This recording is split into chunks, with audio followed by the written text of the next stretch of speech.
Diversion Brothers, di umano. Di umano. Yung maleta, mainit sila dun sa maleta. parang masama ang loob, hindi sila nakatanggap ng basura. Ang tawag nila dun basura pero yun yung maleta ng puno ng pera. Pag-usapan natin. Si Gutesa, di ba, tumestigo. So ang una nakita nila, notaryo. Pero lately, mukhang pati brand yata ng maleta. Kino-question. Kino-question na. Ang gago niya itong Diversion Brothers na to, no? Si Gutesa, ang itinurong magnanakaw, si Tambi tsaka si Saldi. Ang gustong imbestigahan nitong Diversion Brothers na si Tito Soto tsaka si Lacson, si Gutesa, si Marculeta, si Chis Escudero, etc. etc. Abay ngayon, yung maleta naman, ibang klase, no? Dahil sabi ng isang...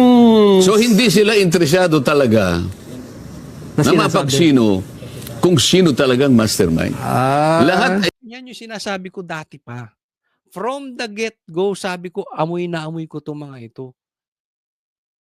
Tayo, nanggagalaiti tayo. Gusto nating maparusahan, hindi yung mga bubwit, kundi yung mastermind. Etong mga to, hindi talaga sila interesado sa mastermind.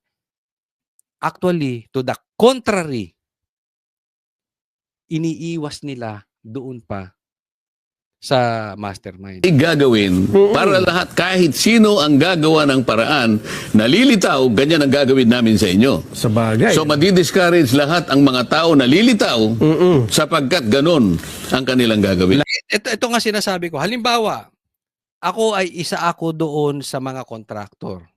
At alam ko ang talagang mastermind ng nakawan dyan ay hinahatiran ko ng pera ay halimbawa si Tambi. Tapos idadalin sa Malacanang kay Bongbong Marcos. Magsasalita pa ba ako? Hindi na. Kasi instead na etong Senate, etong Blue Ribbon, imbestigahan yung ituturo kong si Tambi tsaka si Bongbong, ang iimbestigahan ako. May ano ito? Para akong nagbitay. Para akong nag-suicide, di ba? Dapat nga, para maayos natin yung problema, hindi ko sinasabi na yung nagnakaw na kontraktor ay hindi maparusahan. Kung may kasalanan sila, parusahan. Pero pakinggan muna natin sila para dalhin tayo doon sa mastermind. Hindi. Ang sinisilip natin yung mga bubuhit. Diba? At nung pwedeng So, ilabas. masasabi ba natin na ang mga taong ito interesado na malaman ang totoo? Hindi. Ang pinagmulan ng lahat ng ito, sino ang may kasalanan nito, sino ang promotor nito, sino ang author ng lahat ng ito, interesado ba sila? Mukhang ang interest nila, Sen, ay Makaligtas sila. pigilan magsalita. Makaligtas sila. Aha.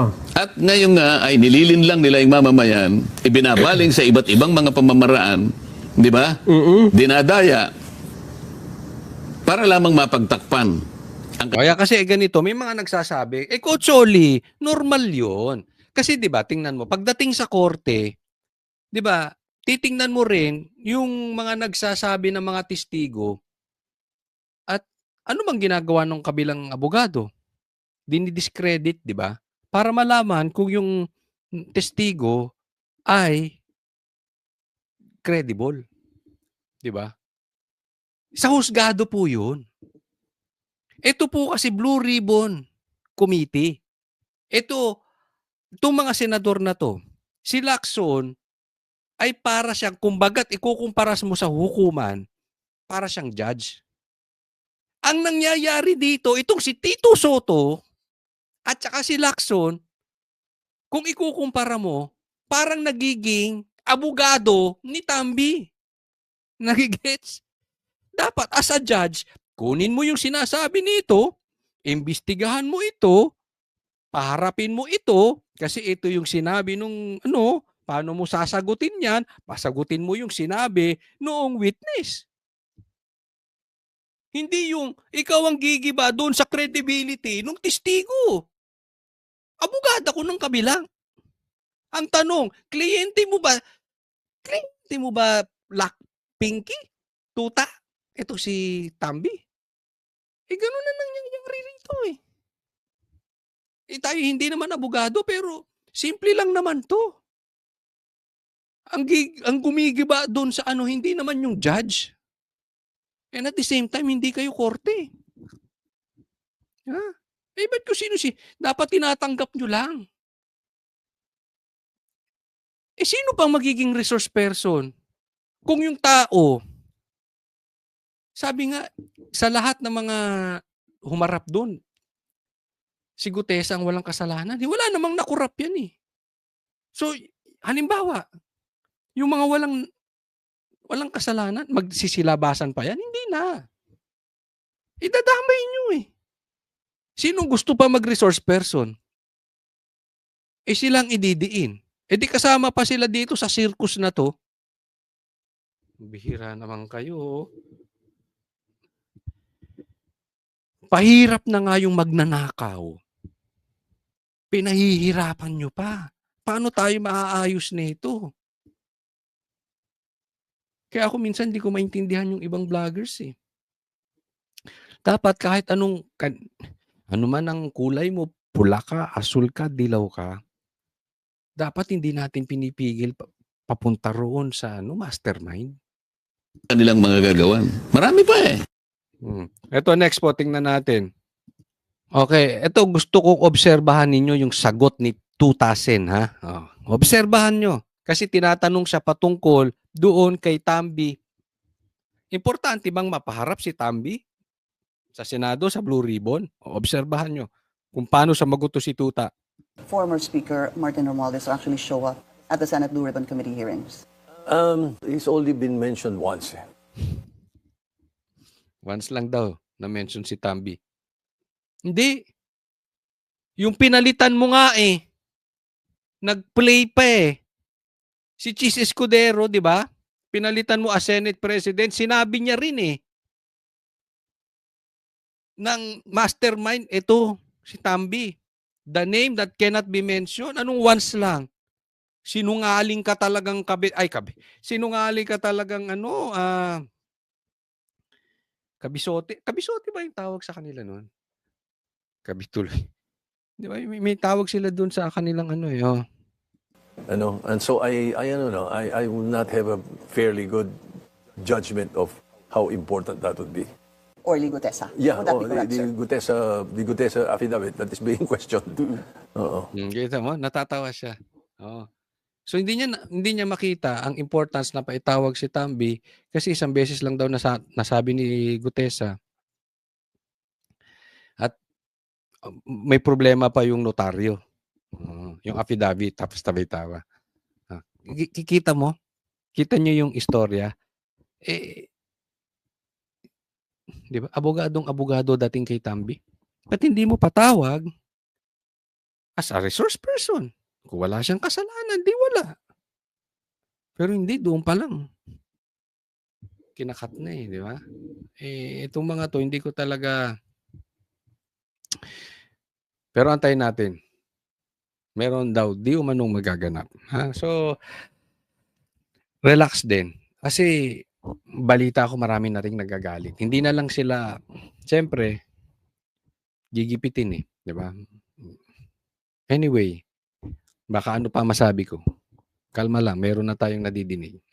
Meron na tayong nadidinig na galawan. Next week, next week, maaano natin yan. Ito po, next. Ay, idagdag ko lang itong yung patungkol dun sa maleta na kina-question nitong dalawang Diversion Brothers. Kasi masyado raw mahal yung maleta. Diba? Pag ganun kadami, iba yung maleta pa lang iaabot na daw di umano ng milyon. Basta I don't remember the exact figure kung magkano yung maleta na yun, no? So, sa dami nun, talagang malaki. Maleta pa lang. Ang Renoma ata ang pangalan nung So, mamahalin. Hindi ko lang maalala eksaktong pangalan at presyo. Kayo nang ini-issue. Teka muna, lalagyan mo ng bilyon Ano ba naman? Kukwestiyonin niyo yung presyo ng maleta. Para mo sinabi, "Ay, bibili ako ng Sequoia. Gusto kong bumili ng Patrol. Gusto kong bumili ng GMC. Gusto kong bumili ng Ferrari. Kaya lang B8. Magastos sa gas. Yung iba B12 pa. Tanga! Bibili ka ng mamahaling kotse, hindi mo kayang magpagas. Huwag kang bumili ng mamahaling. Naiintindihan mo? Parang ganito yung konsepto nila eh. Ang mahal masyado nung maleta, lalagyan lang ng pera. Yung condominium nga eh. Yung bahay nga sa Forbes eh, ginagawa lang tambakan ng pera eh. Ang babaw naman nung argumento nung iba. Masyara raw mahal yung maleta. Isipin mo, bibili ka ng condo unit sa BGC, tatambakan mo lang ng pera. Bibili ka sa Forbes, pupunuin mo lang ng pera. Tapos hindi ka makakabili ng maleta. Kahit ba sabihin nating milyon-milyon yung maletang yan, panis yan sa atin, mahal yun. Oo. Sa akin, hindi ako talaga. Pero sa kanila, panis yun. Kung ang problema natin, paano tayo kukuha ng pera, sila ang problema nila. Saan nila itatago yung pera? Kasi hindi naman nila pwede itago sa bangko yan eh. Matitrace yan. Yung ganong kalaki, hindi itatakbo nila yan. O kaya mapapansin nyo ngayon, maraming politiko pupunta Europe, di ba? Ganyan. So lalo tayo maghihirap. Di ba? Yung iba binibigay sa mga tuta. Yung iba may mga kabit. Ay maraming politiko dyan, maraming. Hindi ko nilalahat ha. Oo, yung balita namin. May mga politiko. Yung isa, hindi ko nababanggitin, pero sikat na sikat sila, magkakapatid silang politiko. Ang daming kabit. Oo. Yung isa din naman, may kabit din. So bigyan mo yan. Pwede mong yung pera, pwede mo ibigay sa mga tuta para masuplayan nila yung mga kabit nila. Di ba? Parang ganun. Wala tayong sinasabing pangalan ha.